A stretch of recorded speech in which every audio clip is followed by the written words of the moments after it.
Halo guys, kembali lagi ke weekly Bitcoin update di channel Salam Sukses. Seminggu ini sekali lagi harga Bitcoin bosen banget.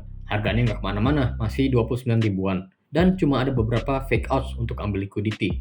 Di video kali ini, gue akan sharing dampak dari hasil CPI data dan proses approval ETF Bitcoin yang menurut gue akan menjadi katalis untuk buluran kripto berikutnya.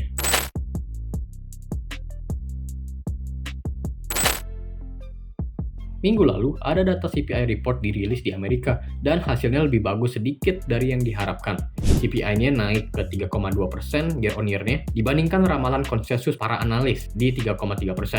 Lebih baik 0,1%. Karena makin rendah kenaikan CPI, artinya harga barang sehari-hari nggak naik terlalu tinggi. Namun, kalau kita lihat inflasi Amerika di bulan Juli, inflasinya malah naik ke 3,2% dari 3%. Ini masih jauh dari target The Fed yang ada di 2%. Artinya, ada kemungkinan besar Jerome Powell dan The Fed akan menaikkan suku bunga lagi tahun ini. Dan itu bukan hal yang bagus untuk aset risiko tinggi seperti kripto. Selain itu, belakangan ini juga ada banyak rumor terkait ETF Bitcoin yang akan segera di-approve dengan SEC, sehingga harga Bitcoin sempat fake pump beberapa kali. Euforia dengan news tersebut. Market makers menggunakan kesempatan ini untuk buat berita seperti ini di media supaya para retail seperti lu dan gua FOMO dan disikatlah dengan fake outs ini. Realitanya, proses approval sebuah ETF itu biasanya memakan waktu antara 8 hingga 16 bulan. Berarti kurang lebih pertengahan 2024 yang sejalan sama event halving Bitcoin. Mungkin kalian bertanya-tanya, mengapa approval ETF Bitcoin ini sangat penting untuk kripto ke depannya?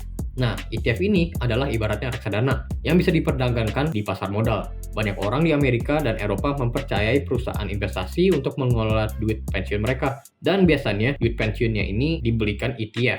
Dan jika ETF Bitcoin ini di-approve dan diproses, artinya semua orang akan memiliki exposure ke Bitcoin. Kakek-kakek, nenek-nenek akan semua memiliki Bitcoin di portofolio mereka, meskipun mereka nggak ngerti sama sekali apa itu Bitcoin. Perusahaan investasi terbesar di dunia adalah BlackRock, dan mereka salah satu dari sekian banyak fund lainnya yang mengajukan Bitcoin ETF. Mereka memiliki aset under management 8 triliun US dollar lebih. Bayangin aja kalau 1% dari itu masuk ke Bitcoin. Sudah jelas potensi naiknya akan gila. Menurut gua, ini adalah waktu yang tepat untuk mengakumulasi Bitcoin sebanyak-banyaknya dan akan menjadi investasi terbaik untuk 1 hingga 2 tahun ke depan. Itu untuk investasi. Nah, kalau untuk trading gimana? Langsung aja kita ke chart Bitcoin untuk cari peluang trade.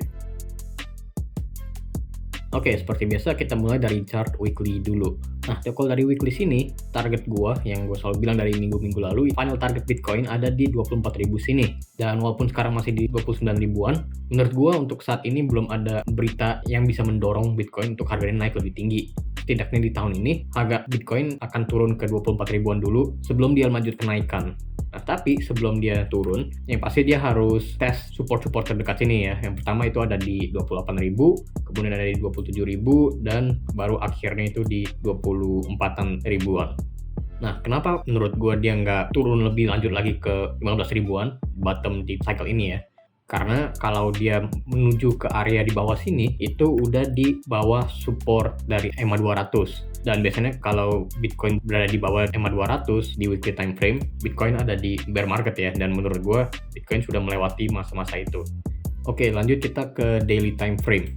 Nah, di daily time frame ini, di minggu-minggu lalu, ada beberapa berita ya, seperti FOMC meeting, CPI data, dan lain-lain. Makanya harga Bitcoin suka volatile, namun secara big picture, dia masih sideways aja di area tersebut, belum kemana-mana. Dan kalau kita perhatiin lebih dekat lagi, dia sebenarnya masih ngikuti harga dari EMA 50 ini ya, dan belum ada kejelasan mau naik atau mau turun.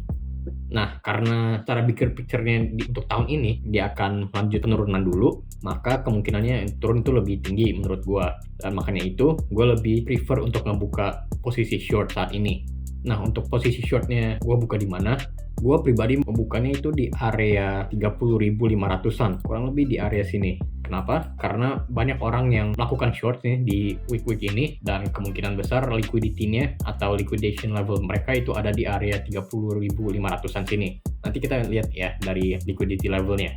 Jadi rencana gue, kalau emang Bitcoin naik ke harga tersebut, gue sudah siapkan short order.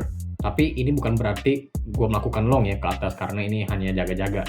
Nah, kalau kita lihat lebih lanjut lagi, kalau dia misalnya mencapai ke area tersebut dan lanjut tembus lagi, ada kemungkinan juga dia bisa ke area 32 ribuan karena pasti juga ada banyak liquidity di sini. yang kita bisa lihat dari liquidity analisisnya ya. Yang minggu lalu gue juga sempat tunjukin kalau itu juga lumayan kuning areanya. Tapi sekali lagi untuk menuju ke area sini itu membutuhkan sebuah naratif atau berita yang baik untuk Bitcoin.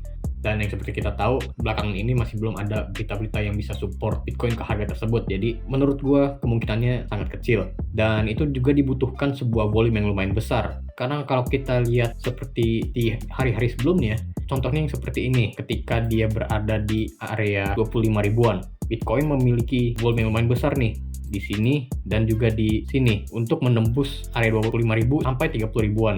Nah, tapi ketika Bitcoin mencoba breakout lagi, contohnya yang di candle ini ya, perhatikan volumenya itu sangat kecil, nggak sebanding sama yang di sebelah sini. Dan kalau Bitcoin mau balik ke resistance tersebut lagi, itu membutuhkan sebuah volume, di mana belakangan ini belum ada ya volumenya sebenarnya. Jadi kemungkinan untuk ke 32.000 ini ada kemungkinan, tapi menurut gue sangat minim, dan dia lebih likely untuk ke area 30.500 ini, baru melanjut penurunannya. Dan dari situ baru kita wait and see lagi. Ayo kita lanjut ke liquidity analysis untuk lihat liquidity poolnya ada di mana aja. Di sini ada 3 area yang kita bisa perhatiin. Ada satu di atas di 30.500-an, ada 2 di bawah di 29.000 dan 28.300-an. Ini area-area yang pasti akan dikunjungi oleh Bitcoin untuk mengambil liquidity. Pertanyaannya, yang mana yang akan diambil dulu? Perhatikan kalau area yang di bawah itu lebih kuning dibandingkan yang atas, artinya lebih banyak liquidity di bawah. Nah, menurut gua, kemungkinan besar market akan sideways lagi ke depannya supaya 3 area ini makin kuning dan makin banyak liquidity terkumpul. Lalu, market makers akan fake pump harga Bitcoin naik terlebih dahulu ke area 30.500-an untuk ambil liquidity-nya. Dan kalau nggak ada naratif yang bagus secara makro untuk Bitcoin, harganya akan didump dan Bitcoin akan lanjut penurunannya ke area 29.000, 28.000, dan ujung-ujungnya ke 24.000-an. Kita tinggal bersabar dan tunggu tanggal mainnya. Seperti yang gue bilang tadi, gue belum ada open position saat ini. Tapi gue ada ngantri beberapa short, 30.500 untuk Bitcoin dan 19.20 untuk Ethereum. Gue juga ada long Bitcoin di 28.300, berharap bisa copet dikit-dikit kalau harganya dump ke area tersebut dan rebound lagi. Kemudian gue akan cepat-cepat close. Tapi porsinya lebih kecil ya, karena ini lebih risky. Dan karena secara bigger picture, Bitcoin akan turun dulu. Nah, untuk update wallet features gue, sekarang ada 444 US dollar. Ada beberapa trade short Bitcoin yang gue dapatkan minggu lalu, dan total profit 35 dolar. Lumayan buat seminggu. Gue belajar fundamental trading dari Akademi Crypto, punyanya Timothy Ronald, dan gue berhasil ubah 100 dolar jadi 444 dolar. Link di deskripsi. Kalau kalian mau nonton review Akademi Crypto gue, kalian bisa nonton video yang ini.